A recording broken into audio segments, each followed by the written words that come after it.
تحریک عدم اعتماد، آخری دن تک عمران خان کیا سمجھتے رہے؟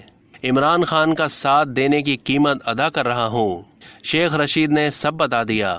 سابق وزیر داخلہ شیخ رشید نے کہا ہے کہ عمران خان آخری دن تک سمجھتے رہے کہ تحریک عدم اعتماد نہیں آ رہی، متحدہ اور باپ نے ساتھ چھوڑا، تب میں سمجھ گیا کہ باپ کا باپ ہمارے ساتھ نہیں رہا۔ میں نے عمران خان کو کہا السلام علیکم، میں نے سب سے پہلے اپنا گھر خالی کیا کہ پہلے ہی سستے کرائے پر گھر لے لوں، میں سمجھ گیا تھا ہم جا رہے ہیں۔ شیخ رشید نے کہا کہ عمران خان کا ساتھ دینے کی قیمت ادا کر رہا ہوں اور کروں گا، پاک فوج سے میرے اچھے تعلقات ہیں، لیکن میں عمران خان کے ساتھ ہوں۔ حکومت نے ڈی چوک میں قتل و غارت کا بازار لگایا، پولیس نے خواتین کے ساتھ جو بےہودگی کی انہیں ڈوب مر جانا چاہیے۔ میری تینوں بہنوں کے گھر پہلی دفعہ چھاپا مارا گیا، رانا ثناء اللہ یہ یاد رکھنا۔ انہوں نے کہا کہ رانا ثناء اللہ کو بتانا چاہتا ہوں ایک حد ہوتی ہے، اس سے آگے نہیں جانا چاہیے۔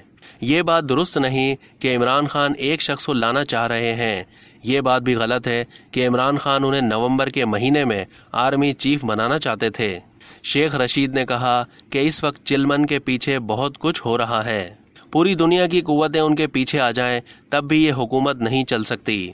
ایک نے اپنے بیٹے کو وزیر خارجہ، دوسرے نے اپنے بیٹے کو وزیر اعلیٰ اور تیسرے نے اپنے بیٹے کو وزیر مواصلات بنا دیا ہے۔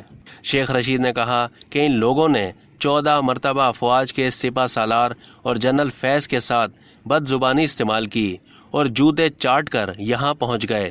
میرے ٹیلی فون میں موجود ہے، آپ کہیں گے تو سنا سکتا ہوں۔ لوگ آتے اور چلے جاتے ہیں، ادارے بھولتے نہیں ہیں۔ عمران خان کو آخر وقت تک اعتماد تھا کچھ نہیں ہوگا۔ عمران خان نے مجھے کہا آپ جانتے ہیں میں کیوں پر اعتماد ہوں؟ مجھے نہیں معلوم عمران خان کو اعتماد کس نے دیا تھا۔ پاک فوج سے میرے تعلقات ہیں، لیکن میں عمران خان کے ساتھ ہوں، عمران خان کا ساتھ دینے کی قیمت ادا کر رہا ہوں اور کرتا رہوں گا۔